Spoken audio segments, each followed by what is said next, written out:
Particularidades de la innovación en el aula. Si buscas resultados distintos, no hagas siempre lo mismo.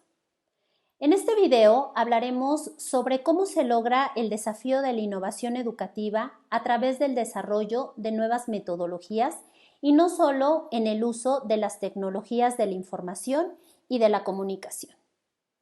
Es importante rescatar que la práctica de la innovación surge en el ámbito empresarial, en la búsqueda constante de mejorar los procesos de producción. Es decir, si al introducir un cambio produce una mejora, ya sea en el proceso o en el producto, estamos hablando de que hubo una innovación. Recordemos que la innovación está definida como la forma de hacer las cosas diferentes en búsqueda de mejores resultados. Esto desde el punto de vista de eficiencia, de eficacia o ambas. Sin embargo, en el ámbito educativo, la realidad es totalmente diferente. Ese significado se diluye por completo. ¿Cómo podemos saber cuándo hemos logrado una mejora real? En nuestro caso, el proceso que resulta del proceso enseñanza-aprendizaje es un producto abstracto, intangible. Por lo tanto, es muy difícil saber de qué hablamos cuando se trata de mejora y, por lo tanto, de innovación educativa. Entonces, ¿cómo saber que un cambio que nosotros introducimos está provocando una mejora real en el ámbito educativo? Para ello es necesario acudir a las disciplinas que convergen en el área de la educación, como lo son la psicología, la pedagogía, la didáctica, la sociología, entre otras. Esto me lleva a una nueva interrogante. Si yo transformo mi clase, ¿estoy introduciendo una mejora? Si los cambios son coherentes con lo que nos dice alguna de las áreas de la educación, la respuesta es sí.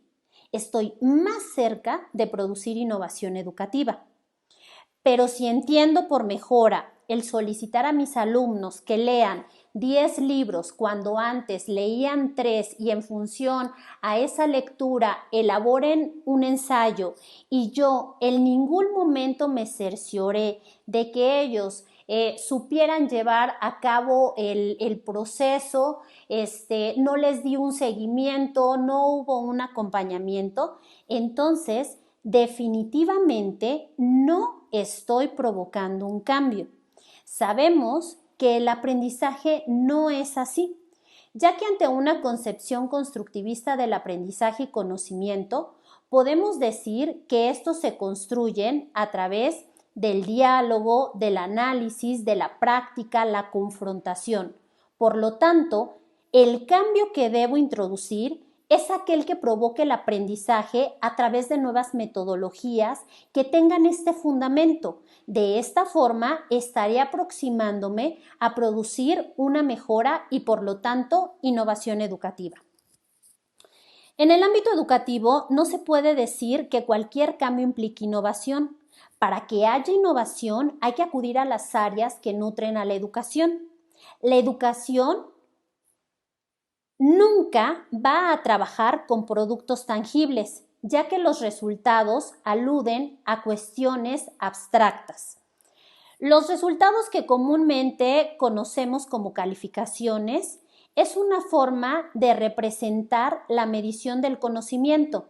Sin embargo, no nos orienta de forma inmediata sobre si los cambios que estamos introduciendo están provocando una mejora y mucho menos si el proceso está siendo adecuado para afianzar los conocimientos de manera significativa. En otras palabras, la guía en la toma de decisiones sobre los cambios e innovaciones que queremos introducir en nuestra práctica docente deben de ser coherentes con los fundamentos de las teorías de aprendizaje y las metodologías didácticas. Ahora bien, ¿cuál es el papel de las tecnologías de la información y de la comunicación en la innovación educativa? ¿Por qué la innovación educativa no está en las herramientas tecnológicas? ¿Realmente es importante introducir las tecnologías en los procesos educativos?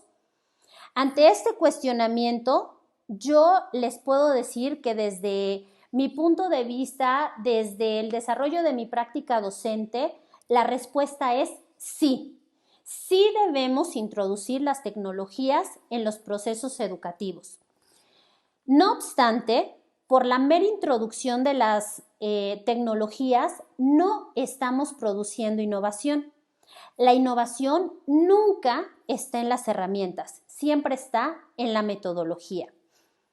La clave no está en la tecnología, está en cómo utilizamos estos recursos en una metodología previamente diseñada y la introduzcamos en esos cambios. Como lo hemos mencionado, la manera en que la usemos debe de ser coherente con lo que nos dice el desarrollo del conocimiento. Por ejemplo, realizar indagaciones, hacer uso del Internet, analizar la información, contrastarla. Siempre, y esto no lo debemos de olvidar, siempre dependerá del uso que se le dé. El cambio en sí no siempre produce innovación. Si pongo las tecnologías al servicio del cambio, ¿sí estoy innovando? La introducción de las tecnologías no significa innovación. Depende de su uso. No significa una mejora en el aprendizaje y que éste sea significativo porque depende de cómo cada maestro entiende la enseñanza y cómo la usa. Para hacer lo mismo que se hace siempre, porque mi concepción de enseñanza y aprendizaje es tradicional, donde el alumno es alguien pasivo y el protagonismo lo tengo yo como docente, definitivamente no estaré innovando. Tenemos que cambiar. Tenemos que cambiar cómo entendemos que aprende el ser humano y cómo entendemos que un docente debe de enseñar. Si yo cambio mi concepción sobre el proceso de enseñanza y aprendizaje y pongo las tecnologías al servicio del cambio, entonces estaré innovando. Los invito a que nos tomemos unos minutos y reflexionemos sobre la siguiente frase. Aunque nada cambie, si yo cambio, todo cambia. Ahora, la innovación, ¿de qué manera se relaciona con la formación? Para ello es importante abordar sobre dos conceptos que son de gran relevancia: creatividad y vocación. Referente a la creatividad, ¿es importante la creatividad en la educación? ¿Tiene que ver la innovación con la educación? Puede ser. ¿Es deseable ser creativo en educación? Sí, sí es deseable ser creativo en educación. Pero definitivamente eso no significa que eres innovador o un mejor docente.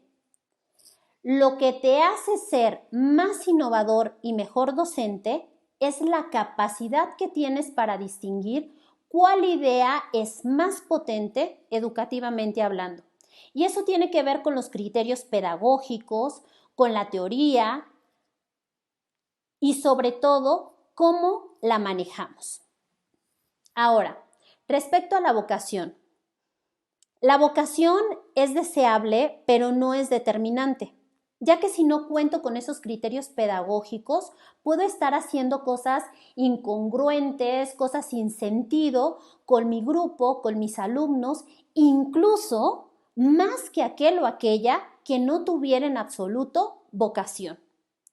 Por lo tanto, creatividad y vocación son necesarias, pero no suficientes. No son las que determinan que nuestra práctica educativa sea de calidad. La innovación pasa por la formación. No es suficiente con que me guste lo que hago, con que me guste mi trabajo. Lo importante es formarse, porque la formación es la base del cambio en la educación. Para concluir, siempre se trata de didáctica. Cómo la usemos, cómo la planificamos, qué soporte didáctico y pedagógico hay por detrás.